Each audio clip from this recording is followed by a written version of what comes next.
ನೀವು ನೋಡ್ತಾ ಇದ್ದೀರಾ ಟಿವಿ 46 ಮಲೆನಾಡು ವಾರ್ತೆಗಳು. ನಾನು ಮೇಘನಾ ಲೋಕೇಶ್. ವಿಶ್ವವಿಖ್ಯಾತ ಬೇಲೂರು ಚನ್ನಕೇಶವ ಸ್ವಾಮಿ ದೇಗುಲದಲ್ಲಿ ಯುಗಾದಿ ಹಬ್ಬದ ಪ್ರಯುಕ್ತ ಕೇಶವನಿಗೆ ವಿಶೇಷ ಆಭರಣ ಮತ್ತು ಪುಷ್ಪಾಲಂಕಾರ ನಡೆಸಿದ ದೃಶ್ಯ ಮನೋಹರವಾಗಿತ್ತು. ಶಿಲ್ಪಕಲಾ ನಾಡು ಬೇಲೂರಿನಲ್ಲಿ ಪ್ರತಿ ವರ್ಷ ಯುಗಾದಿ ಮರುದಿನವ ಇಲ್ಲಿನ ಬ್ರಹ್ಮರಥೋತ್ಸವ, ನಾಡರಥೋತ್ಸವ ಹಾಗೂ ಜಾತ್ರಾ ಮಹೋತ್ಸವಕ್ಕೆ ಚಾಲನೆ ನೀಡಲಾಗುತ್ತದೆ. ಈ ಹಿನ್ನೆಲೆಯಲ್ಲಿ ಯುಗಾದಿ ಹಬ್ಬದ ಮುನ್ನಾ ದಿನವ ಖಜಾನೆಯಲ್ಲಿನ ಕೇಶವನ ಉಡುಗೆಗಳನ್ನು ಭಕ್ತಿ ಭಾವದಿಂದ ದೇಗುಲಕ್ಕೆ ತಂದು ಪರಿಶೀಲನೆ ನಡೆಸಿ ಪ್ರಧಾನ ಅರ್ಚಕರಿಗೆ ನೀಡಲಾಗುತ್ತದೆ. ಬಳಿಕ ಯುಗಾದಿ ಹಬ್ಬದಂದು ದೇಗುಲದ ಪ್ರಧಾನ ಆಗಮಿಕರಾದ ಶ್ರೀನಿವಾಸ ಸ್ವಾಮಿ ಭಟ್ಟರ್, ನರಸಿಂಹ ಭಟ್ಟರ್ ನೇತೃತ್ವದಲ್ಲಿ ಕೇಶವನಿಗೆ ವೈಷ್ಣವ ಸಂಪ್ರದಾಯದ ರೀತಿಯಲ್ಲಿ ಅಭಿಷೇಕ ನಡೆಸಿ ಖಜಾನೆಯಿಂದ ತಂದ ಆಭರಣಗಳನ್ನು ತೊಡಿಸಿದ ಬಳಿಕ ಪುಷ್ಪಾಲಂಕಾರ ನಡೆಸಿ ಮಹಾಮಂಗಳಾರತಿಯೊಂದಿಗೆ ಭಕ್ತರಿಗೆ ದರ್ಶನದ ವ್ಯವಸ್ಥೆಯನ್ನ ಕಲ್ಪಿಸಲಾಗುತ್ತದೆ.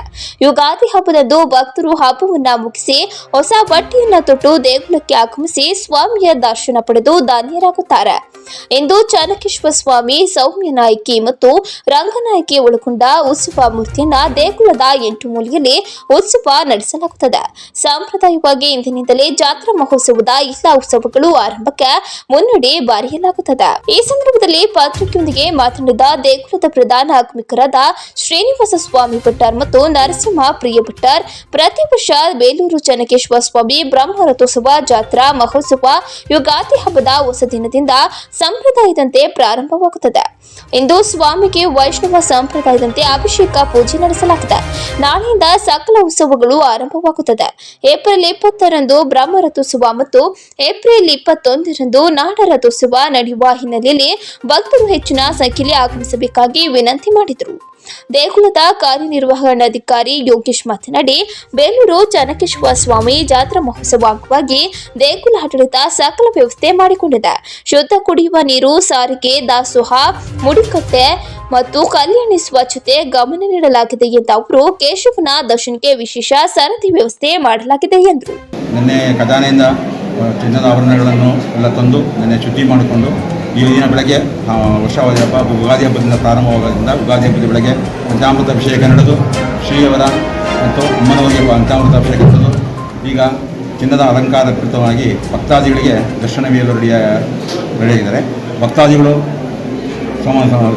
ಒಂದು ಭಗವದ್ಭಕ್ತರ ಪ್ರೇರಣೆಯಾಗಿ ಭಗವದ್ ದರ್ಶನ ಮಾಡಿಕೊಂಡು ತಮ್ಮ ಇಷ್ಟಾರ್ಥ ನೆರವೇರಿಸ್ಕೊಳ್ಳೋಕ್ಕೆ ಪ್ರಾರ್ಥನೆ ಮಾಡಿಕೊಂಡು ಎಲ್ಲ ಮಳೆ ಬೆಳೆ ಎಲ್ಲ ಚೆನ್ನಾಗಿ ನಡೀಲಿ ಅಂತ ಕೇಶವನ ಪ್ರಾರ್ಥನೆ ಮಾಡ್ತಾ ಇವಾಗ ಅಲಂಕಾರ ಮುಗಿದು ಎಲ್ಲ ಪ್ರದರ್ಶನಕ್ಕೆ ಯೋಗವಾಗಿದೆ. ಎಲ್ಲ ಬಂದು ಭಕ್ತಾದಿಗಳು ನಡೆಸಿಕೊಂಡು ಮುಂದೆ 25 ತನಕ ಹಿಂಗೆ ದಿನವಾಗಿ ಉತ್ಸವಾಧಿಕಾರ ನಡೆದು ಅದನ್ನು ದರ್ಶನ ಮಾಡಿ ಭಗವತ್ ಪ್ರೇರಣರಾಗಿ ಚನ್ನಕೇಶವನ ಅನುಗ್ರಹ ಮಾಡಿ ಅಷ್ಟಾಶ್ವರ್ಯ ಆಯುಧಾರದ ಕಾಪಾಡಲಿ ಅಂತ ಕೇಶವನ ಪ್ರಾರ್ಥನೆ ಮಾಡ್ತಾ ಭಕ್ತರಲ್ಲಿ ಈ ವಿನಂತಿ. ಶಂಕರಾರ್ಪಣೆ ಕಾರ್ಯಕ್ರಮ ಶುರುವಾಗುತ್ತೆ.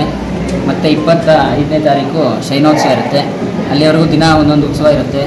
ರಾತ್ರಿ ಚಂದ್ರಮಂಡಲ, ಬೆಳಗ್ಗೆ ಸೂರ್ಯಮಂಡಲ, ಹಾಗೆ ಅನಂತಪೀಠ, ಶೇಷವಾಹನ ಅಂತ ಹೇಳ್ತೀವಿ. ಅದಾದಮೇಲೆ ಹನುಮಂತ, ಗರುಡ ಆದಮೇಲೆ ರಥಾರೋಹಣ ಆಗುತ್ತೆ. ಆದಮೇಲೆ ಇವತ್ತು ಸಂಜೆ ಪಂಚಾಂಗ ಶ್ರವಣ ಅಂತೇಳಿ ಯುಗಾದಿಗೆ ಹೊಸ ವರ್ಷ ಅಂತ ಹೇಳ್ತೀವಿ. ಪಂಚಾಂಗ ಶ್ರವಣ ಕಾರ್ಯಕ್ರಮ ಆಗುತ್ತೆ. ದೇವರಿಗೆ ಪಂಚಾಂಗ ಓದಿ ಹೇಳ್ತಾರೆ. ಆ ಕಾರ್ಯಕ್ರಮ ವಿಶೇಷವಾಗಿ ನಡೆಯುತ್ತೆ. ಎಲ್ಲರೂ ಬಂದು ದರ್ಶನ ಮಾಡಿ ಭಗವದ್ಗೀತೆಗೆ ಇದಾಗುತ್ತೆ.